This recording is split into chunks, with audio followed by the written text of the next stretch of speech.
അല്ലാഹുവിന്റെ ഖുർആൻ പറയുകയാ, അല്ലാഹു പറയുന്നതനുസരിച്ച് ജീവിക്കുന്നവന് അല്ലാഹു സഹായിക്കുമെന്ന് അല്ലാഹുവിന്റെ വിശുദ്ധ ഖുർആൻ.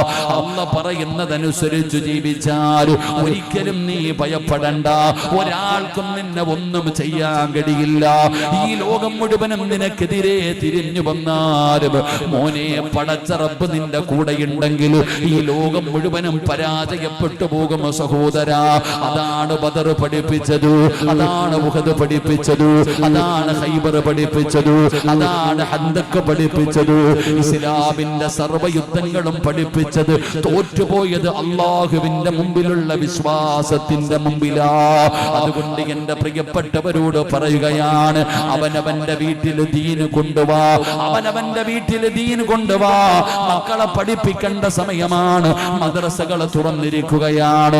അല്ലാഹുവേ, കൊച്ചുമക്കളെ കൊണ്ടുപോയിട്ട് മദ്രസയിൽ കൊണ്ടുപോയി അല്ലാഹ് ആരാണെന്ന് പഠിപ്പിക്കൂ, നിബിധങ്ങൾ ആരാണെന്ന് പഠിപ്പിക്കൂ, പരിശുദ്ധമായ ദീൻ എന്താണെന്ന് പഠിപ്പിക്കൂ.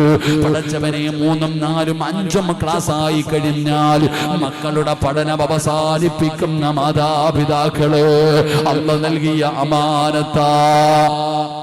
5ാം ക്ലാസ്സായ മക്കളുടെ പഠനം നിർത്തുകയാണ്. ഒരിക്കലും ചെയ്യരുത്, ഒരിക്കലും നിങ്ങൾ ചെയ്യരുത്. അല്ലാഹു നൽകിയിരിക്കുന്ന അമാനത്താ മക്കള്. ആ അമാനത്തായ മക്കളെ പഠിപ്പിക്കണേ, നല്ല മക്കളാക്കണേ, ദീനിയെ ചുറ്റുപാടിൽ വളർത്തണേ.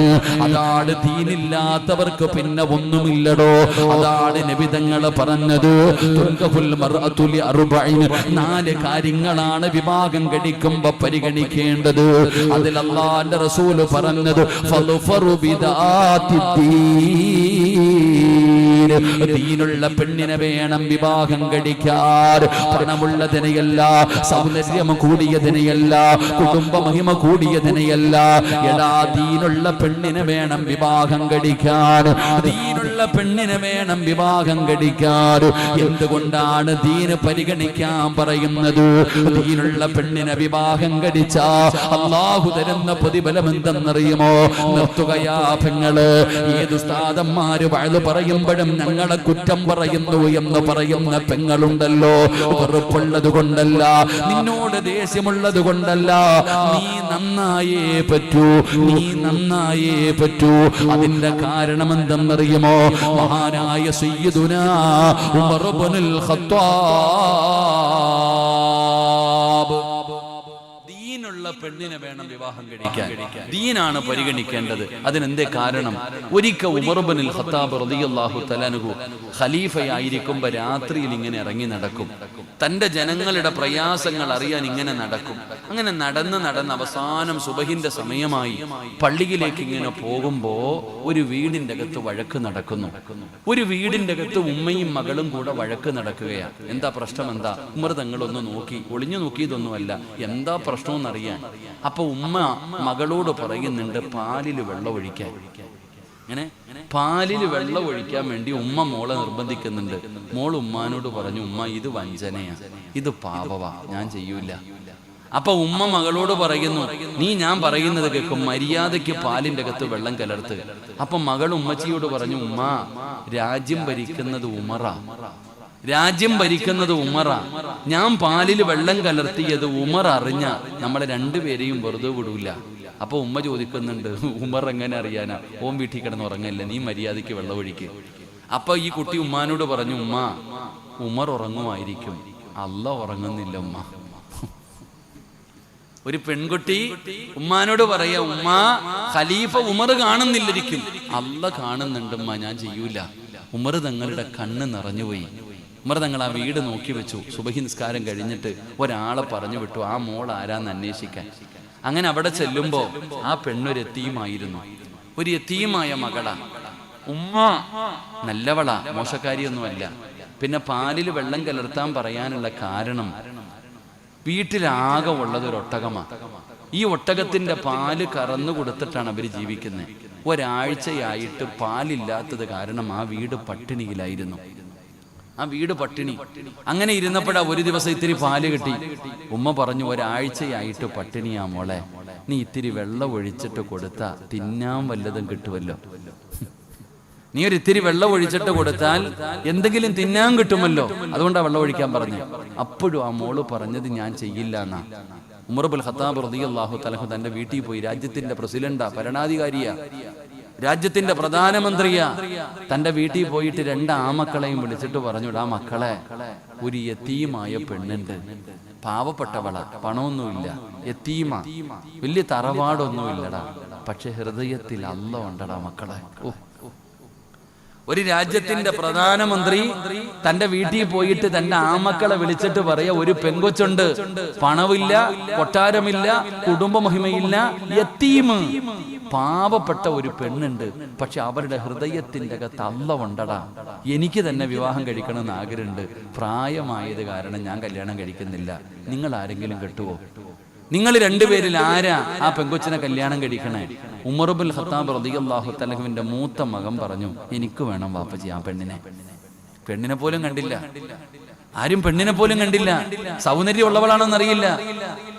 ഉമർ ഇബ്നുൽ ഖത്താബ് റളിയല്ലാഹു തആല ചോദിച്ചു, നിങ്ങളിൽ ആരാ മോനെ അല്ലാഹ് ഹൃദയത്തിൽ ഉള്ള ഒരു പെണ്ണുണ്ട്, ആരാ കല്യാണം കഴിക്കണേ? ഉമർ തങ്ങളുടെ മകൻ പറഞ്ഞു, എനിക്ക് വേണം വാപ്പച്ചി. എന്റെ പ്രിയപ്പെട്ട സഹോദരങ്ങളെ, ഉമർ തങ്ങളുടെ മകനാണ് ആ പെണ്ണിനെ കെട്ടിയെ. നിനക്കിനി ഒരു ചരിത്രം അറിയുമോ? 2ാം ഉമർ എന്നറിയപ്പെടുന്ന ഒരു മനുഷ്യനുണ്ട്, മഹാനായ ഉമർ ഇബ്നു അബ്ദുൽ അസീസ് റളിയല്ലാഹു തആല അൻഹു. അറിയോ ചരിത്രം? ഉമർ ഇബ്നു അബ്ദുൽ അസീസിന്റെ ചരിത്രം നിനക്കറിയോ? വായിച്ചു നോക്കു പോയിട്ട്.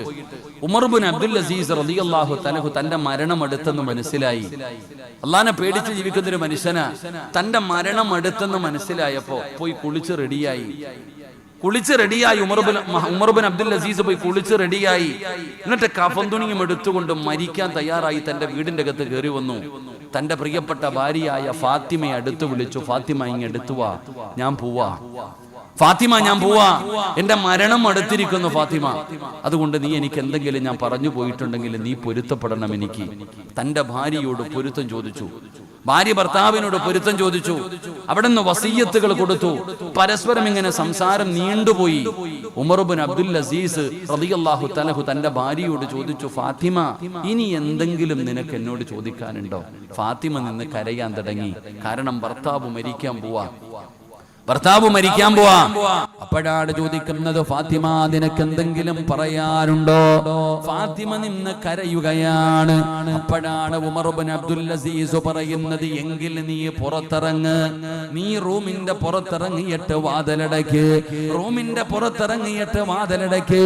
ഉമർ ഇബ്നു അബ്ദുൽ അസീസ് റളിയല്ലാഹു തആല അൻഹു പറയുമ്പോ ഫാത്തിമ എന്ന് പറയുന്ന ഭാര്യ ചോദിക്കുകയാണ്, എന്തിനാ എന്നെ പുറത്താക്കുന്നത്?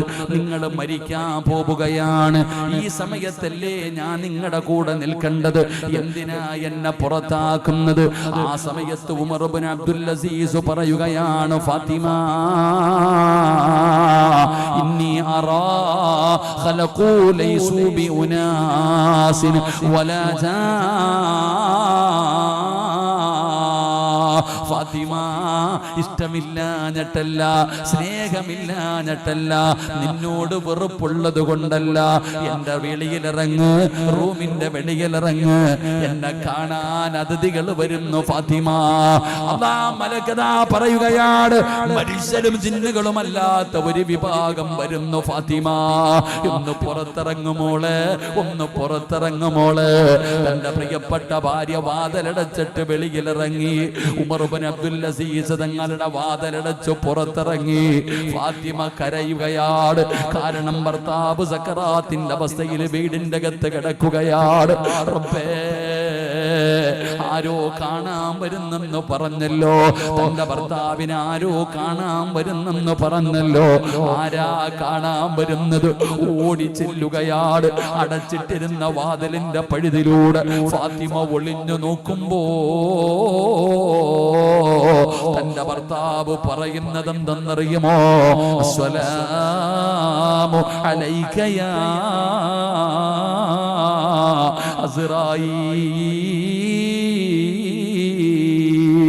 അസ്റായീലിനോട് സലാം പറയുകയാ. തന്റെ ഭാര്യ വീടിന്റെ പുറത്തിറക്കിയത് എന്തിനെന്നറിയുമോ? റൂമിന്റെ പുറത്തിറക്കിയത് എന്തിനെന്നറിയുമോ? അസ്റായീൽ വരികയാ റൂഹ് പിടിക്കാൻ. അതുകൊണ്ട് പറയുന്നു, അസ്സലാമു അലൈക യാ അസ്റായീൽ. രാത്രിയിൽ ഫാത്തിമയുടെ കൈകാല് വിറയ്ക്കുകയാണ്. തന്റെ ഭർത്താവ് മരിക്കാൻ പോവുകയാണ്. റൂഹ് പിടിക്കുന്നതിന് വേണ്ടി മലക്കുകളെ കടന്നു വന്നിരിക്കുകയാണ്. തന്റെ ഭർത്താവ് മരിക്കുന്നത് എങ്ങനെയാ? തന്റെ ഭർത്താവ് മരിക്കുന്നത് എങ്ങനെയാ? ഭാര്യ ഒളിഞ്ഞു നോക്കുകയാ. അടച്ചിട്ടിരിക്കുന്ന വാതിലിന്റെ പഴുതിലൂടെ ഫാത്തിമ എന്ന് പറയുന്ന ഭാര്യ ഇങ്ങനെ ഒളിഞ്ഞു നോക്കുമ്പോ, ചെറുപ്പക്കാരാ,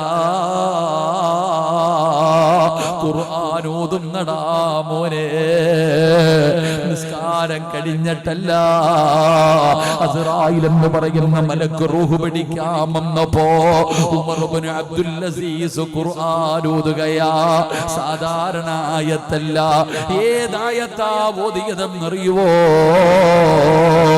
തിൽകദ്ദാറുൽ ആഖിറതു നജ്അലുഹാ ലില്ലദീന ലാ യുരീദൂന ഉലൂവൻ ഫിൽ അർളി വലാ ഫസാദാ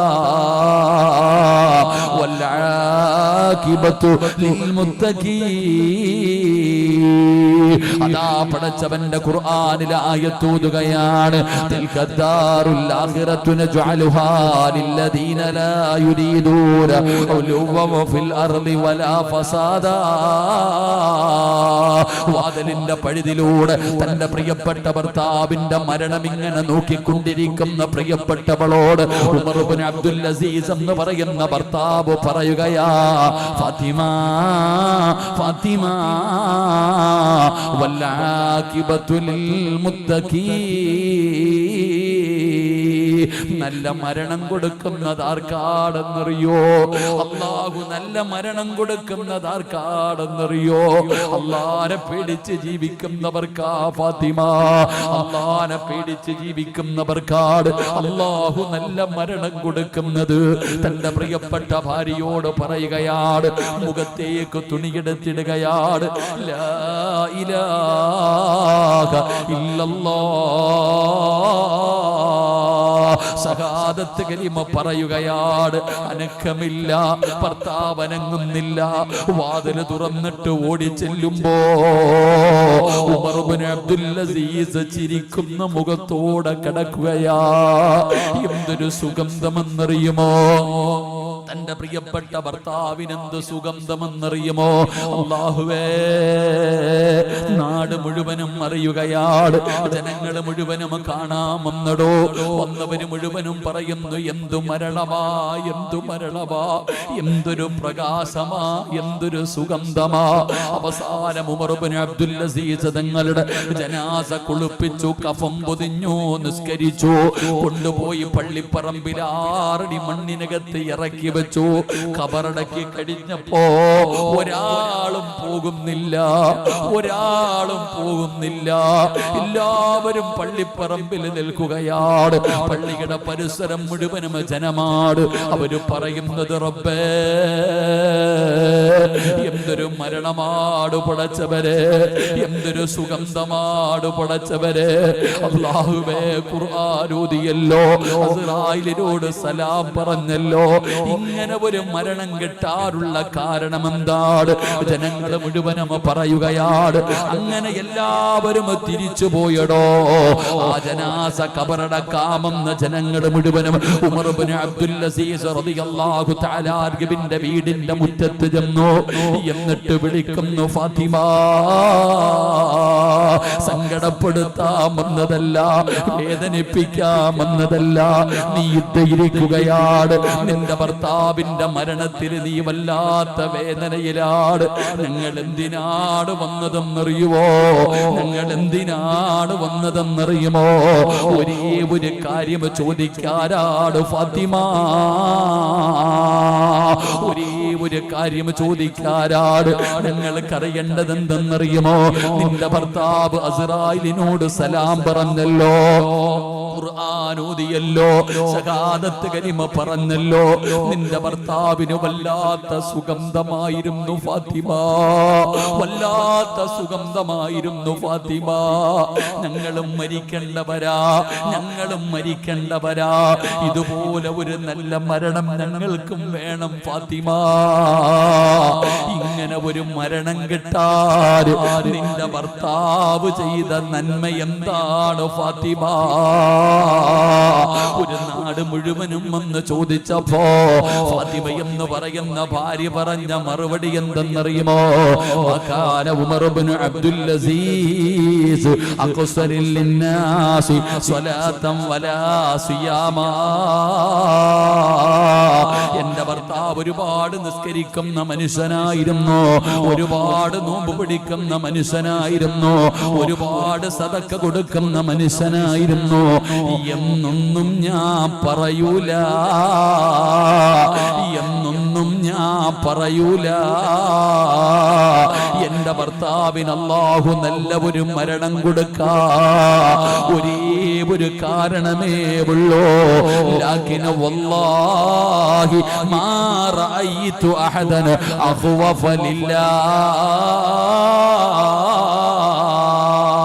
ഈ ലോകം മുഴുവനും അടക്കി ഭരിക്കുന്ന രാജാതിരാജനായ അല്ലാഹുവിനെ കൊണ്ട് തന്നെയാണ് സത്യം, ഞാൻ എന്റെ ജീവിതത്തിൽ ഇതുപോലെ ഒരു മനുഷ്യരെ കണ്ടിട്ടില്ല. അല്ലാഹുവിനെ കൊണ്ട് തന്നെയാണ് സത്യം, എന്റെ ഭർത്താവിനെ പോലെ അല്ലാഹനെ പേടിച്ച് ജീവിച്ച ഒരു മനുഷ്യനെ ഞാൻ കണ്ടിട്ടില്ല. കാരണം എന്റെ ഭർത്താവിന് അല്ലാഹുവിനെ വല്ലാത്ത പേടിയാ, എന്റെ ഭർത്താവിന് അല്ലാഹുവിനെ വല്ലാത്ത പേടിയാ. അല്ല എന്ന് പറഞ്ഞാൽ എന്റെ ഭർത്താവ് ആരെന്നറിയോ? എന്റെ ഭർത്താവ് ആരെന്നറിയോ? ഞങ്ങൾ രണ്ടുപേരും കൂടെ ഒരിക്കൽ രാത്രി സംസാരിച്ചു കൊണ്ടിരുന്നപ്പോ എന്റെ നാവിൽ നിന്ന് അല്ലാ എന്ന വാക്ക് വീണു. ഞാൻ അല്ലാ എന്നൊന്നു പറഞ്ഞു. റുബമാ യദ്കുറുല്ലാഹ ഫിൽ ലൈൽ യദ്കുറുല്ലാഹ് സുമ്മ യബ്കി ഹത്താ യുസ്ബിഹ. ഞങ്ങൾ സംസാരിച്ചു കൊണ്ടിരുന്നപ്പോ ഞാൻ അല്ലാ എന്ന് പറഞ്ഞതും എന്റെ ഭർത്താവ് കരയാൻ തുടങ്ങി. ഞാൻ അല്ലാഹുടെ പേര് പറഞ്ഞപ്പോ എന്റെ ഭർത്താവ് സുബഹി വരെ ഇരുന്ന് കരഞ്ഞു. എന്റെ പ്രിയപ്പെട്ടവരെ, അല്ലാഹുവിന്റെ ഖുർആൻ പറഞ്ഞു, ഇന്നമൽ മുഅ്മിനൂന അല്ലദീന ഇദാ ദുകിറല്ലാഹു വജിലത്തു ഖുലൂബുഹും വഇദാ തുലിയത് അലൈഹിം ആയാതുഹു സാദത്തുഹും ഈമാനാ വഅലാ റബ്ബിഹിം യതവക്കലൂൻ. ഉമർ ഇബ്നു അബ്ദുൽ അസീസിന്റെ ഭാര്യ പറയുകയാണ്, എന്റെ ജീവിതത്തിൽ ഞാൻ അല്ലാഹുവിനെ പേടിയുള്ള ഒരാളെയെ കണ്ടിട്ടുള്ളൂ, അത് വേറെ ആരുമല്ല, എന്റെ ഭർത്താവാ. എന്തിനാ ഈ ചരിത്രം പറഞ്ഞതെന്നറിയോ പെങ്ങളെ? എന്തിനാ ഈ ചരിത്രം പറഞ്ഞതെന്നറിയോ? ഈ ഉമർ ഇബ്നു അബ്ദുൽ അസീസ് ആരുടെ മോനാണെന്നറിയോ? ഈ ഉമർ ഇബ്നു അബ്ദുൽ അസീസ് ആരുടെ മോനാണെന്നറിയോ? ഏത് കുടുംബത്തിൽ ജനിച്ചതാണെന്നറിയോ? ഉമർ തങ്ങള് പാതിരാത്രി വീടിന്റെ പരിസരത്തുകൂടെ നടന്നുപോയപ്പോ ഉമ്മ പാലിന്റെ അകത്ത് വെള്ളമൊഴിക്കാൻ പറഞ്ഞപ്പോ ഉമ്മ അല്ല കാണുന്നുണ്ട് ഉമ്മ എന്ന് പറഞ്ഞ യതീമായ മകളെ നിനക്കോർമ്മയുണ്ടോ? ആ യതീമായ മകളെ നിനക്കോർമ്മയുണ്ടോ? ആ പെണ്ണിന്റെ കുടുംബത്തിൽ ജനിച്ച മകനാ മഹാനായ ഉമർ ഇബ്നു അബ്ദുൽ അസീസ്.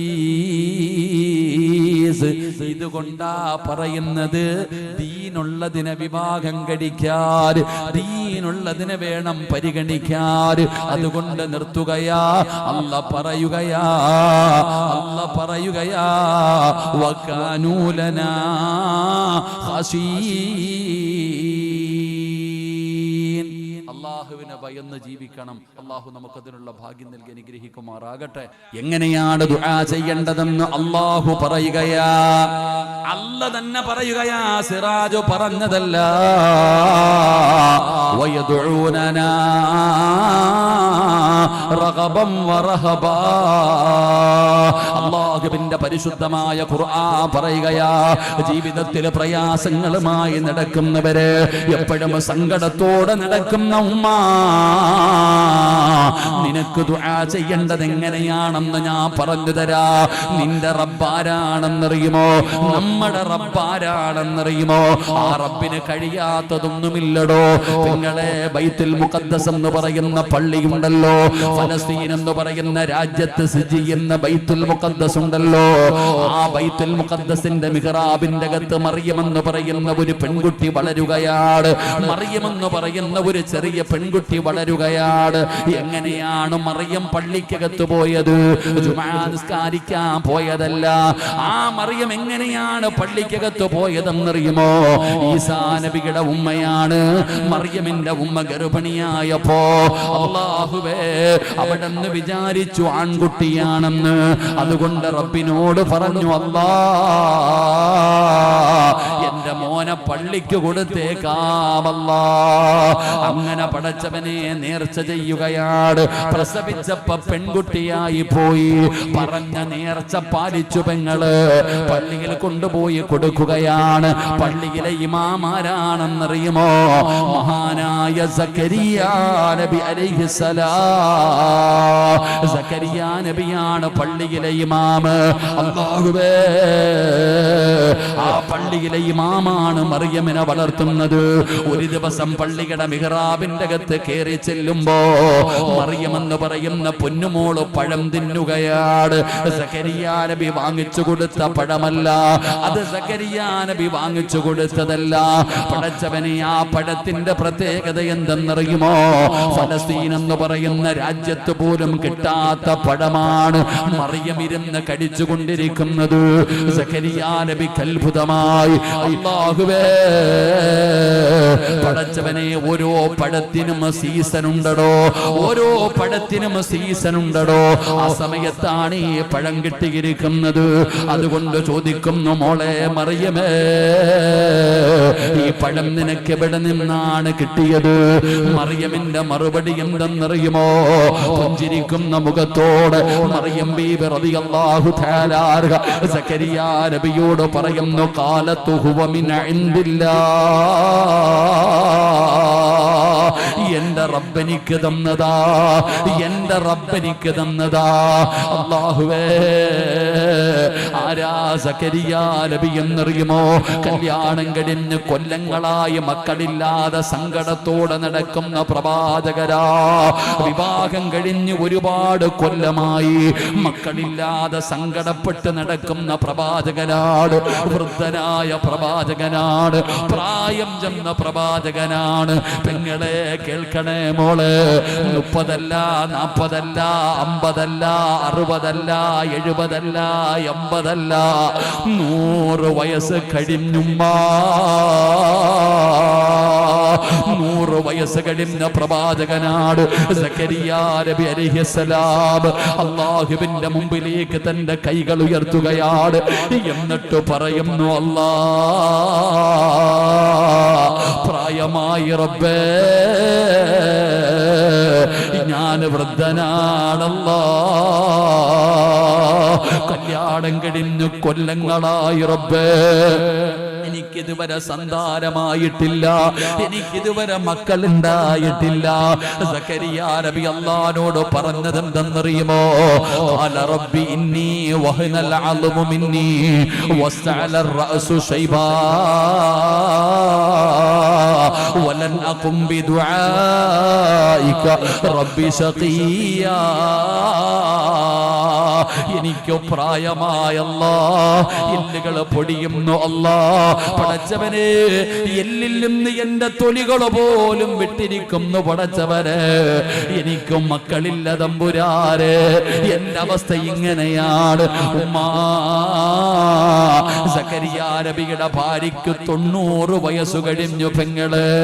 അല്ലാഹുവിനോട് പറയുകയാ, വകാലത്ത് ഇംറഅതി ആഖിറാ, എന്റെ ഭാര്യ ഭാര്യ പ്രസവിക്കാത്തവളാ, എന്റെ ഭാര്യ പ്രസവിക്കാത്തവളാ. പെങ്ങളെ 50 വയസ്സ് കഴിഞ്ഞ മെൻസസ് നിലയ്ക്കുമല്ലോ. മെൻസസ് നിലച്ച പെണ്ണിനു മക്കൾ എങ്ങനെ ഉണ്ടാകാനാണ്? അല്ലാഹുവേ, സക്കരിയാ നബി അല്ലാഹുവോട് പറയുകയാ, എനിക്ക് പ്രായമായി, എന്റെ ഭാര്യയ്ക്ക് പ്രായമായി, ഞങ്ങൾക്ക് ഒരുപാട് രോഗങ്ങളുണ്ട്, ഞങ്ങൾക്ക് ഒരുപാട് പ്രയാസങ്ങളുണ്ട്, ഞങ്ങൾക്ക് മക്കളില്ല തമ്പുരാന്. പക്ഷേ നാഥാ,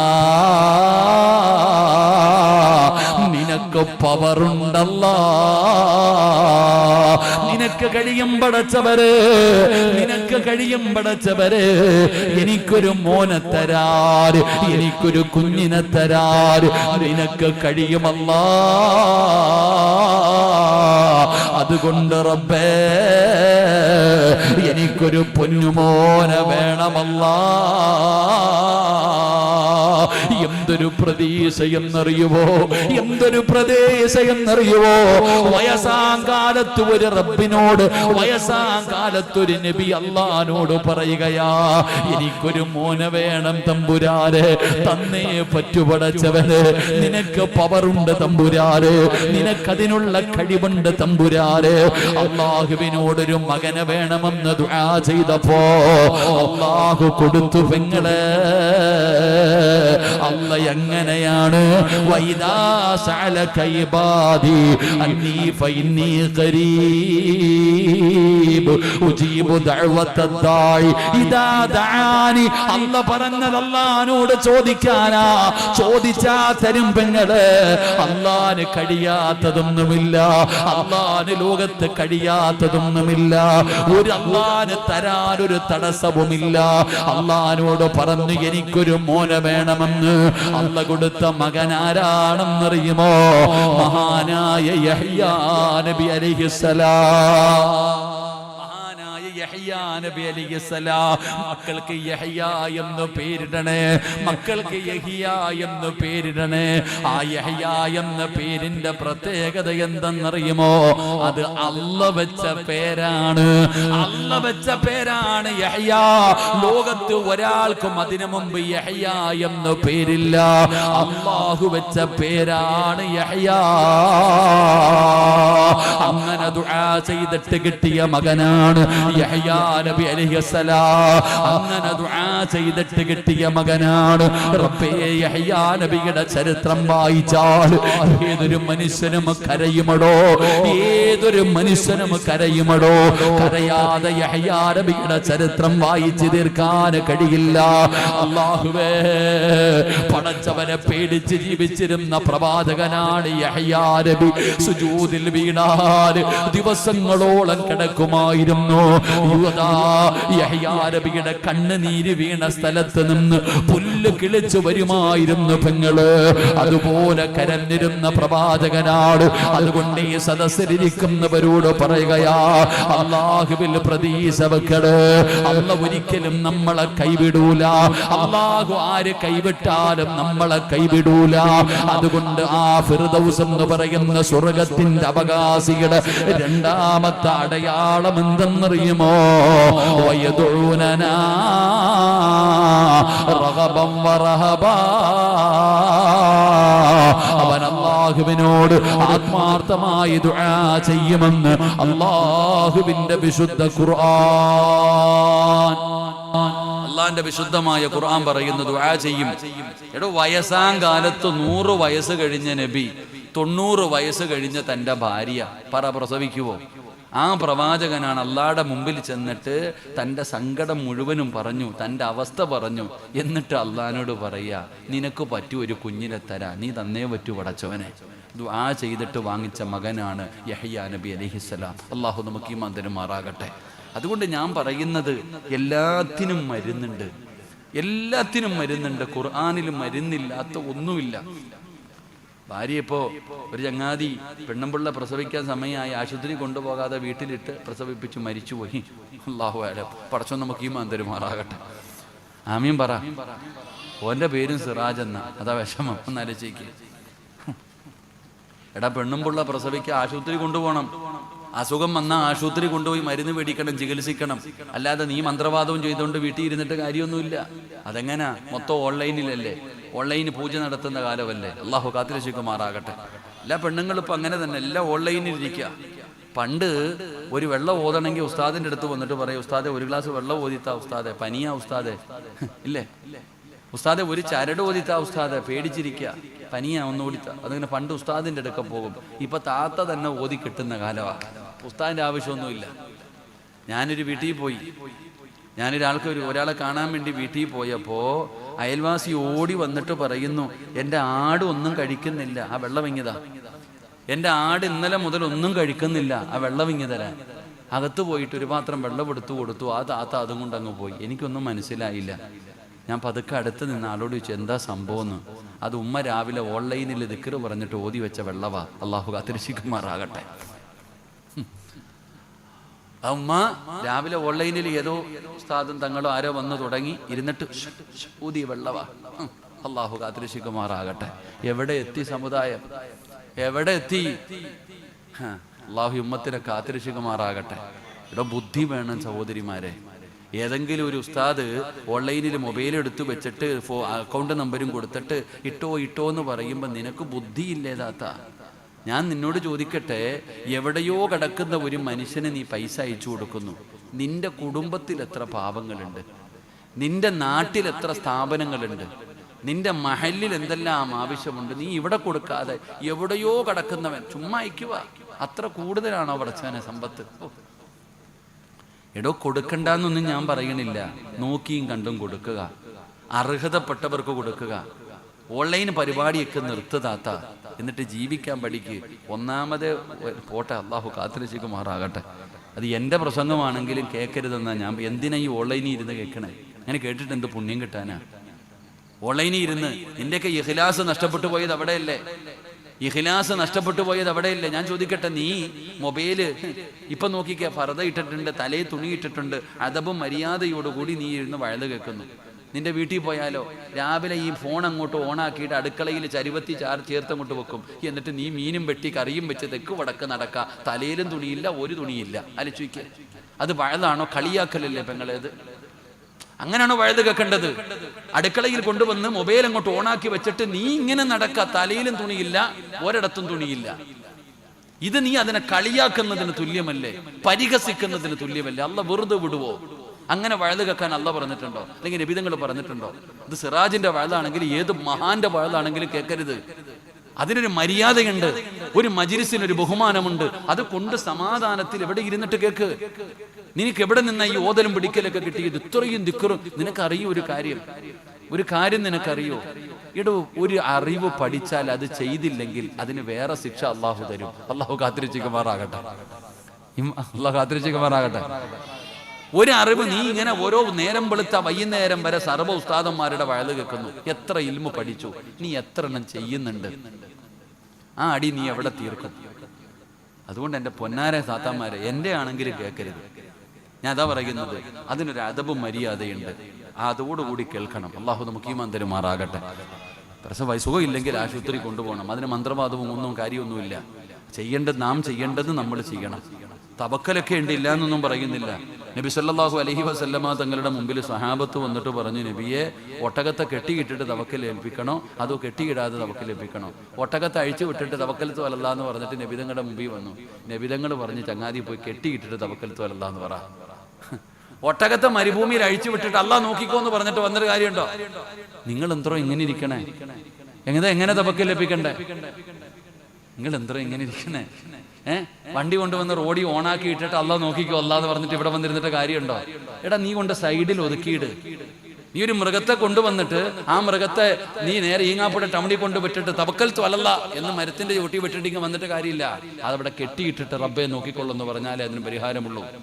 അതുകൊണ്ട് സുഖമില്ലെങ്കിൽ മരുന്ന് വാങ്ങണം, കഴിക്കണം, എന്നിട്ട് വേണം ബാക്കിയുള്ള കാര്യങ്ങൾ ചെയ്യാൻ. അള്ളാഹു ഈമാൻ തരുമാറാകട്ടെ. നീ എവിടെയൊക്കെ ക്ലിപ്പിറങ്ങിയാലും എനിക്ക് കുഴപ്പമൊന്നുമില്ല. എനിക്ക് പിന്നെ ഇത് രസമാണ്. ഇങ്ങനെ ക്ലിപ്പിറങ്ങിയാലും ട്രോൾ ചെയ്യാലും കുഴപ്പമൊന്നുമില്ല. അള്ളാഹു നമുക്ക് സ്വർഗം നൽകുമാറാകട്ടെ. ഇഷ്ടപ്പെട്ടാലും ഇല്ലെങ്കിലും ഞാൻ പറയും, ദീൻ ഒരിക്കലും ഞാൻ അനുകൂലിക്കുന്ന ആളല്ല. ഞാൻ ഈ രാമനാട്ടുകരയിൽ ഒരിക്കൽ പോയപ്പോൾ ഒരു വാപ്പ എന്നെ ഇങ്ങനെ നോക്കുന്നുണ്ട്. അപ്പോൾ എന്നെ നോക്കിയിട്ട് നിങ്ങൾ ആ വഴുത് പറയുന്ന ആളല്ലേ എന്ന് എൻ്റെ അടുത്ത് ചോദിച്ചു. ഞാൻ പറഞ്ഞു ആണപ്പാ, എനിക്കൊരു ഉപദേശം ഉണ്ടെങ്കിൽ വരാൻ. ആ വാപ്പ പറഞ്ഞു ഉസ്താദെ ഞാൻ സുബഹിക്ക് പള്ളിയിൽ പോകും, എഴുന്നേറ്റ് നടന്നാ പോന്നെ. കാരണം നിങ്ങളൊക്കെ വഴുത് പറയുമ്പോൾ പറയുന്നത് നടന്നു പോയാൽ പ്രതിഫലമുണ്ടെന്ന. ആ പാവം നടന്ന സുബഹിക്ക് പള്ളിയിൽ പോന്നെ. നിസ്കാരം കഴിഞ്ഞിട്ട് ഉസ്താദ് വഴുത് പറഞ്ഞു അവിടെ തന്നെ ഇരുന്ന് ദിക്കറും ദുആയൊക്കെ ചെയ്തിട്ട് വന്നാൽ ഉംറ ചെയ്ത കൂലി കിട്ടും. ഈ പാവം അവിടെ ഇരുന്ന് ദിക്കറും ദുആയും ചെയ്ത് ഉംറയും ചെയ്തിട്ടാ വരുന്നേ. വീട്ടിൽ കയറി വന്നു, നടന്ന് സുബഹിക്ക് 4:30 എഴുന്നേറ്റ് പള്ളിയിൽ പോയ വാപ്പ 5:30 6 മണി കഴിഞ്ഞ് വീട്ടിൽ വന്നിട്ട് ഭാര്യയോട് പറഞ്ഞു പെണ്ണെ ഒരു ഗ്ലാസ് ചായ തരാൻ. പെണ്ണുമ്പിള്ള പറയുക ഞാൻ മജ്ലിസിലിരിക്കുക കുറച്ചുകൂടെ കഴിയട്ടെ എന്ന്. അള്ളാഹു കാത്തിരക്ഷിക്കുമാറാകട്ടെ. വല്ലതും മനസ്സിലായോ? സുബഹിക്ക് പള്ളിയിൽ പോയി നിസ്കരിച്ച് കഷ്ടപ്പെട്ട് നടന്ന് ക്ഷീണിച്ച് വീട്ടിൽ വന്ന ഭർത്താവ് ഭാര്യയോട് പറയുന്നു ഒരു ഗ്ലാസ് ചായ തരാൻ. ഇല്ല കാക്ക, ഞാനിവിടെ വഴുത് കേട്ടോണ്ടിരിക്കുകയാണ്. നമ്മുടെ വീട്ടിലെങ്ങാനും ആയിരുന്നെങ്കിൽ അള്ളാഹു കാത്തിരക്ഷിക്കുമാറാകട്ടെ. ഇങ്ങനെ വഴുത് കേട്ട സ്വർഗത്തിൽ പോവോ? നിങ്ങൾ പറ, നിങ്ങൾ ഇങ്ങനെ വഴുത് കേട്ട സ്വർഗത്തിൽ പോവോ? മോളെ കുറച്ച് കേട്ടാ മതി, കുറച്ചു മതി. അൽഹംദുലില്ലാഹ്, അള്ളാഹു കേൾക്കുന്ന നന്മകൾ ജീവിതത്തിൽ ചെയ്യാൻ ഭാഗ്യം തരുമാറാകട്ടെ. അള്ളാഹു ചെയ്യാൻ ഭാഗ്യം തരുമാറാകട്ടെ. അള്ളാഹു നമ്മളെയൊക്കെ നന്നാക്കി തരുമാറാകട്ടെ. അതുകൊണ്ട് റബ്ബിനോട് ദുആ ചെയ്യും. എന്താ പറഞ്ഞു വന്നേ? എന്നാ പറഞ്ഞപ്പോഴേ ഇതെല്ലാം പോയെ? എന്തോ പറഞ്ഞു വന്നേ? ഞാൻ എന്താ പറഞ്ഞേ? പോയി. കണ്ട മരുന്ന് മുഴുവനും കഴിച്ച് നടക്ക. ഖുർആനിൽ എല്ലാത്തിനും മരുന്നുണ്ട്, എന്തിനും ഖുർആനിൽ മരുന്നുണ്ട്. അള്ളാഹു നമുക്ക് ഈമാൻ നൽകുമാറാകട്ടെ. അള്ളാഹു നമുക്ക് ഈമാൻ നൽകുമാറാകട്ടെ. എൻ്റെ പ്രിയപ്പെട്ടവരെ, മരുന്നെന്താ? ഒരിക്കൽ ഹസൻ ബസ്രി തങ്ങള് കുട്ടികൾക്ക് ദർസ് എടുത്തുകൊണ്ടിരുന്നപ്പോ ഒരാള് വന്നിട്ട് പറഞ്ഞു തങ്ങളെ മഴയില്ല, വെള്ളമില്ല, വല്ലാത്ത പ്രയാസവ, ദുആ ചെയ്യണം. ഞങ്ങളിപ്പോ എന്താ ചെയ്യണ്ടേ? വെള്ളം വേണോ? മഴ വേണോ? അസ്തഗ്ഫിറുല്ലാഹൽ അലീം പറഞ്ഞാൽ മതി, വെള്ളം കിട്ടും. മഹാനവറുകൾ പറഞ്ഞു കൊടുത്തു, അസ്തഗ്ഫിറുല്ലാഹ് പറഞ്ഞാൽ മതി, മഴ കിട്ടും. പൊക്കോളാൻ പറഞ്ഞു. അയാള് പോയി. കുറച്ചു കഴിഞ്ഞപ്പോ രണ്ടാമതൊരാള് വരുന്നുണ്ട്. തങ്ങളെ കച്ചവടമൊക്കെ ആകെ നഷ്ടത്തില, കച്ചവടമൊന്നുമില്ല, വലിയ പ്രയാസത്തില തങ്ങളെ, എന്താ ഇപ്പൊ ഞങ്ങൾ ചെയ്യാ? കച്ചവടം വേണോ? അസ്തഗ്ഫിറുല്ലാഹൽ അലീം പറഞ്ഞാൽ മതി, കച്ചവടം കിട്ടും. ഓനും പോയി. മൂന്നാമതൊരാള് വന്നു. കല്യാണം കഴിഞ്ഞിട്ട് കൊല്ലങ്ങളായി തങ്ങളെ, മക്കളില്ല, വലിയ പ്രയാസത്തില, മക്കളില്ല. അപ്പോഴും മഹാനവറുകൾ പറഞ്ഞു മക്കളെ വേണോ? അസ്തഗ്ഫിറുല്ലാഹൽ അലീം ഇത് പറഞ്ഞാൽ മതി. ശിഷ്യന്മാര് കിളി പോയതുപോലെ ഇരിക്കുക ഉസ്താദിന്റെ മുമ്പിൽ. ഇതെന്തപ്പ എല്ലാത്തിനും ഒരു മരുന്ന് തന്നെ? മഴയില്ല എന്ന് പറഞ്ഞപ്പോഴും പറഞ്ഞു അസ്തഗ്ഫിറുല്ലാഹ്, കച്ചവടമില്ലെന്ന് പറഞ്ഞപ്പോഴും പറഞ്ഞു അസ്തഗ്ഫിറുല്ലാഹ്, മക്കളില്ലെന്ന് പറഞ്ഞപ്പോഴും പറഞ്ഞു അസ്തഗ്ഫിറുല്ലാഹ്. എല്ലാത്തിനും ഒരു മരുന്ന്. കുട്ടികൾ ഉസ്താദിനോട് ചോദിച്ചു അതെന്താ ഉസ്താദ് അങ്ങനെ? അപ്പോഴാണ് മഹാനവറുകൾ പറഞ്ഞു മോനെ ഞാൻ പറഞ്ഞതല്ലടാ, അല്ലാഹ് പറഞ്ഞതാ. ഫഖുൽതു അസ്തഗ്ഫിറൂ റബ്ബക്കും ഇന്നഹു കാന ഗഫാറാ യുർസിലിസ് സമാഅ അലൈക്കും മിദ്റാറാ വയുംദിദുകും ബിഅംവാലിൻ വബനീൻ ويجعل لكم جنات ويجعل لكم أنهارا. അല്ലാഹ് പറഞ്ഞത് അസ്തഗ്ഫിറുല്ലാഹ് പറഞ്ഞാൽ മതി, ഇതെല്ലാം കിട്ടുമെന്ന. അള്ളാഹു നമുക്ക് ഈമാൻ നൽകുമാറാകട്ടെ. ഉറക്കെ പറ അല്ലാഹ് ഈമാൻ നൽകുമാറാകട്ടെ. എന്ത് പറഞ്ഞാൽ മതി? എന്ത് പറഞ്ഞാൽ മതി? അസ്തഗ്ഫിറുല്ലാഹ്. അള്ളാഹു നമുക്ക് പറയാൻ ഭാഗ്യം തരുമാറാകട്ടെ. അടുക്കളയിൽ ഉപ്പ് തീർന്നു, എന്ത് പറയണം? അസ്തഗ്ഫിറുല്ലാഹ്. അസ്തഗ്ഫിറുല്ലാഹ് പറയണം. കാരണം എന്തേ? അസ്തഗ്ഫിറുല്ലാഹ് പറഞ്ഞാൽ നീ ഉദ്ദേശിക്കാത്ത രീതിയിൽ അള്ളാഹു നിനക്ക് ഭക്ഷണം തരുമെന്ന് നബിയുനാ റസൂലുള്ളാഹി സ്വല്ലല്ലാഹു അലൈഹി വസല്ലം. അള്ളാഹു നമുക്ക് ഈമാൻ നൽകുമാറാകട്ടെ.